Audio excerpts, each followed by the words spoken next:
राधे राधे प्यारे भक्तों, श्री सुखदेव जी ने राजा परीक्षित से कहा कि विदेहराज की राजधानी मिथिला में श्रुतदेव नाम के एक ब्राह्मण रहते थे।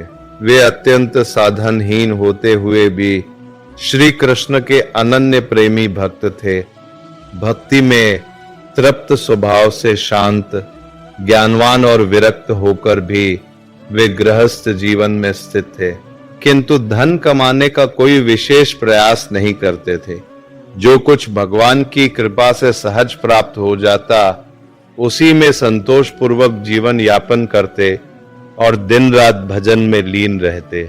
उनके प्रारब्ध के अनुसार प्रतिदिन आवश्यक सामग्री स्वयं प्रभु की व्यवस्था से मिल जाती और वे उतने में ही प्रसन्न रहते हुए अपने वर्णाश्रम धर्म का पालन करते।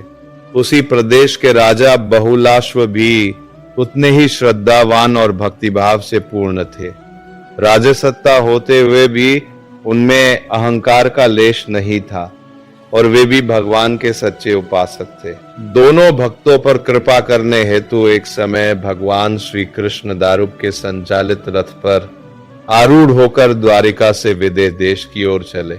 देवर्षि नारद ने राजा बहुलाश्व को समझाया कि जिन प्रभु की वे मंदिर में आराधना करते हैं, वे साक्षात द्वारिका में विराजमान हैं, अतः उनके प्रत्यक्ष दर्शन अवश्य करने चाहिए। ये कथा पूज्य श्री मथुरादास जी सुनाया करते थे। नारद जी की प्रेरणा से राजा बहुलाश्व प्रातः ब्रह्म मुहूर्त में मंदिर में प्रवेश कर बड़ी श्रद्धा से भगवान का स्मरण और दर्शन करने लगे। श्री सुखदेव जी आगे वर्णन करते हैं कि राजा बहुलाश्व का नियम था कि वे प्रतिदिन दोपहर 2 बजे राजभोग अर्पित कर प्रभु को शयन कराते, रथ सजवाते और निश्चय करते कि आज श्री कृष्ण के दर्शन के लिए द्वारिका चलेंगे। परंतु जैसे ही मंदिर पहुंचते अपने आराध्य की सेवा में इतने तल्लीन हो जाते कि समय का भान ही नहीं रहता। अंततः भक्त की भावना से प्रसन्न होकर भगवान स्वयं उन्हें दर्शन देने का संकल्प करते हैं। उसी समय अत्यंत दरिद्र किंतु प्रेममयी भक्ति से संपन्न ब्राह्मण श्रुतदेव को भी कृतार्थ करने हेतु प्रभु दारुक द्वारा सुसज्जित रथ पर आरूढ़ होकर द्वारिका से विदेह की ओर प्रस्थान करते हैं। उनके साथ अनेक महर्षि, देवर्षि, नारद, वामदेव, अत्रि, वेदव्यास, परशुराम, असित, अरुणी, बृहस्पति, मैत्रेय, च्यवन आदि भी साथ थे। जहां जहां वो दिव्य रथ पहुंचा, वहां के नगरवासी और ग्रामवासी श्रद्धा से पूजन सामग्री लेकर उपस्थित हुए।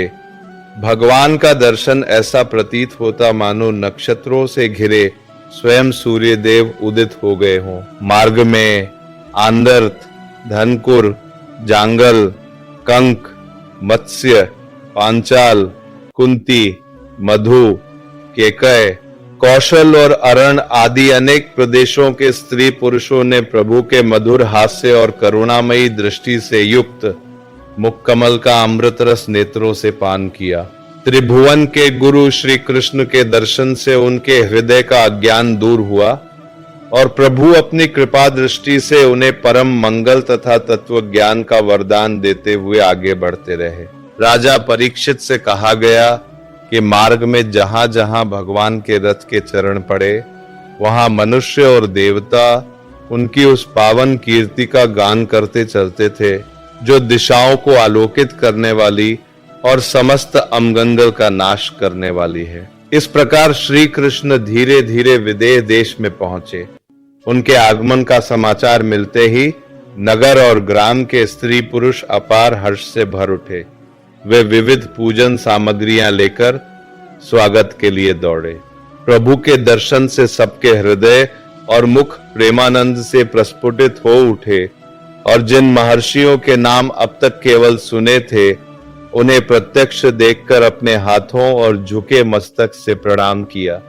उसी समय राजा बहुलाश्व और ब्राह्मण श्रुतदेव दोनों प्रभु के चरणों में गिर पड़े और विनय पूर्वक निवेदन किया कि वे उनके घर पधारकर कृपा करें।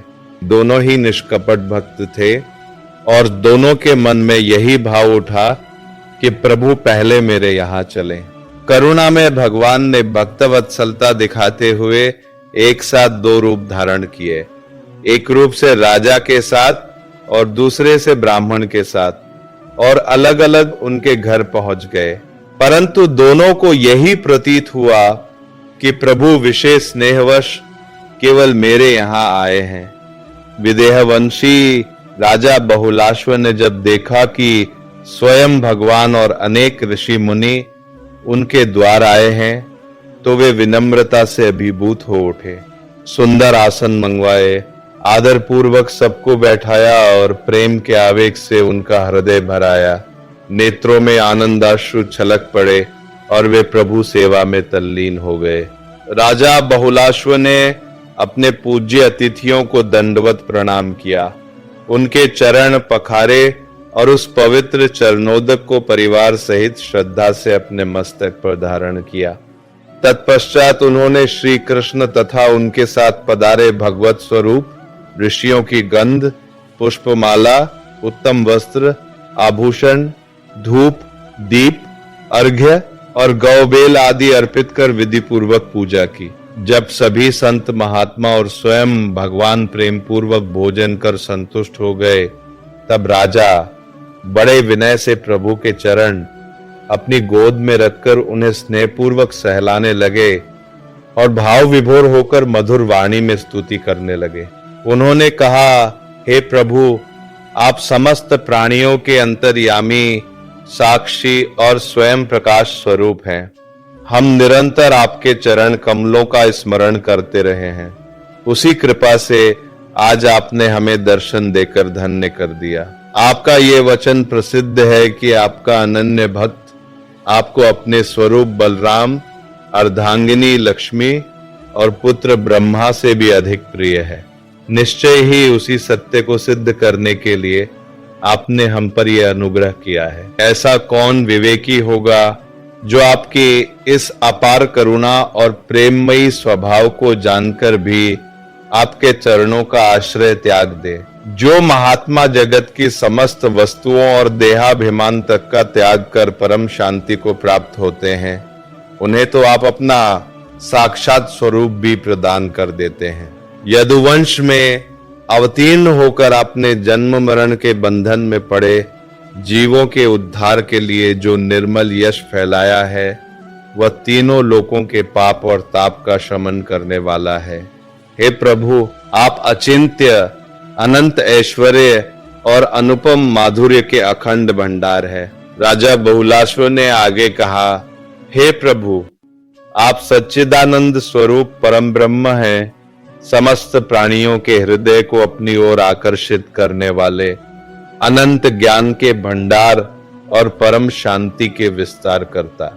आप ही लोक कल्याण के लिए नारायण ऋषि के रूप में तप करते हैं।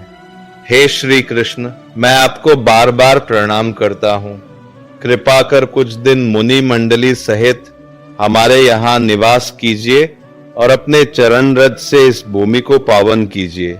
राजा परीक्षित को बताया गया कि भगवान ने बहुलाश्व की विनती स्वीकार की और मिथिला के स्त्री पुरुषों का मंगल करते हुए कुछ समय वही निवास किया। उधर जैसे राजा प्रभु के आगमन से आनंद मग्न हुए, वैसे ही दरिद्र किंतु परम भक्त श्रुतदेव भी जब भगवान और ऋषियों को अपने द्वार आया देखे तो हर्ष से विह्वल हो उठे। वे प्रणाम कर वस्त्र लहराते हुए नाचने लगे। आज मेरे जैसे अल्प साधन वाले के घर स्वयं प्रभु और ब्रह्मर्षि पधारे हैं। उन्होंने सरल चटाई बिछाकर सबको आसन दिया, पत्नी सहित प्रेम पूर्वक चरण पखारे और उस पवित्र जल से अपने घर तथा परिवार को अभिषिक्त किया। उनका हृदय पूर्ण तृप्त हो गया। वे आनंद से झूमते रहे। सुगंधित मिट्टी, स्वच्छ जल, तुलसी दल, कुश, कमल और सहज उपलब्ध सामग्री से, साथ ही मधुर वचनों से उन्होंने आराधना की। भीतर ही भीतर वे सोचते थे, मैं तो गृहस्थ जीवन के मोह में पड़ा एक सामान्य व्यक्ति हूँ। फिर भी ये कैसा अद्भुत सौभाग्य कि जिन महात्माओं के चरणों के धूल तीर्थों को भी पावन करती है, उनके सहित प्रभु का सानिध्य मुझे प्राप्त हुआ। जब सभी अतिथि आदर पूर्वक भोजन और सत्कार स्वीकार कर शांत भाव से विराजमान हो गए, तब श्रुतदेव अपने परिजनों सहित सेवा में उपस्थित हुए। वे विनम्रता से श्री कृष्ण के चरण कमलों का स्पर्श कर भावपूर्ण वाणी में बोले, हे प्रभु, आप व्यक्त और अव्यक्त, प्रकृति और जीव सबसे परे पुरुषोत्तम हैं। ये नहीं कि आज ही आपने मुझे दर्शन दिए हों, प्रत्यक्ष रूप से तो आप अभी पधारे हैं, परंतु आपके नाम जप और गुण कीर्तन के द्वारा मैं निरंतर आपके सानिध्य का अनुभव करता रहा हूं। जैसे स्वप्नावस्था में मनुष्य अज्ञानवश अपने ही मन में एक जगत रच लेता है और उसमें अनेक रूपों में व्यवहार करता हुआ प्रतीत होता है, वैसे ही आपने अपनी योग माया से इस विश्व की रचना कर उसमें प्रवेश किया है और असंख्य रूपों में प्रकाशित हो रहे हैं। जो भक्त आपकी लीलाओं का श्रवण करते, नाम संकीर्तन और जप करते, आपकी प्रतिमा का अर्चन वंदन करते और आपस में आपके ही चर्चा करते हैं, उनका अंतःकरण निर्मल हो जाता है। तब आप स्वयं उनके हृदय में प्रकट हो उठते हैं। इसलिए ऐसा नहीं कि आप अभी द्वारिका से चलकर ही मुझसे मिले हैं, आप तो बहुत पहले से मेरे अंतःकरण में विराजमान थे। वास्तव में प्रभु उन्हीं को मिलते हैं जिनका हृदय भक्ति से शुद्ध हुआ हो और वह शुद्धि सतत लीला श्रवण, नाम कीर्तन, जप तथा श्रद्धा पूर्वक पूजा से प्राप्त होती है। जिनका मन लौकिक या केवल वैदिक कर्मों की कामनाओं में बाहर की ओर भटकता रहता है, उनके हृदय में स्थित होने पर भी आप उन्हें प्रत्यक्ष अनुभव नहीं होते।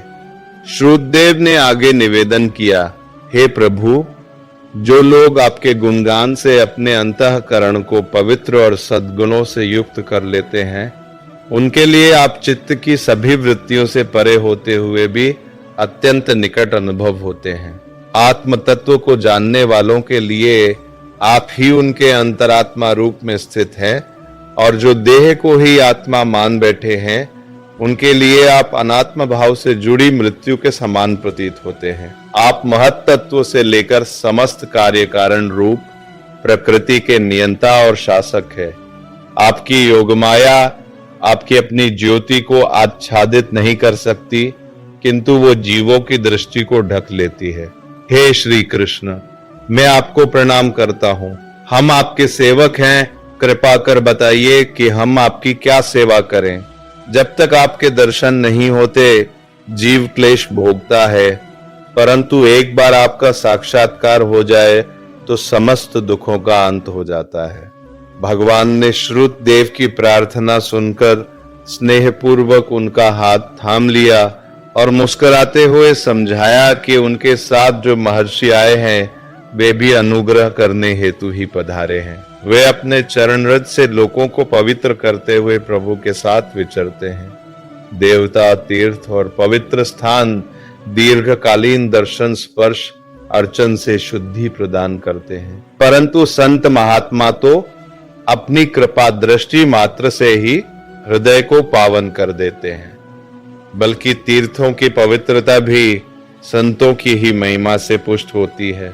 भगवान ने यह भी संकेत दिया कि ब्रह्मर्षि कुल में जन्म लेना महान है, और जब वह तप, विद्या, संतोष तथा भक्ति से संयुक्त हो तब उसका गौरव और बढ़ जाता है। उन्हें अपना चतुर्भुज स्वरूप भी उतना प्रिय नहीं जितने वे ब्रह्मर्षि और भक्त प्रिय हैं, क्योंकि वेदों का सार उनमें प्रतिष्ठित है और वे स्वयं देवताओं में व्यापक है। जो अल्प बुद्धि व्यक्ति केवल मूर्ति पूजा तक सीमित रहकर प्रभु भक्तों में दोष खोजता है, संतों का अनादर करता है या महर्षियों की अवमानना करता है, वह प्रभु की कृपा का अधिकारी नहीं बन पाता। भगवान का सच्चा प्रसाद उसी को मिलता है जो उनकी मूर्ति के साथ साथ उनके भक्तों और संतों का भी आदर करता है।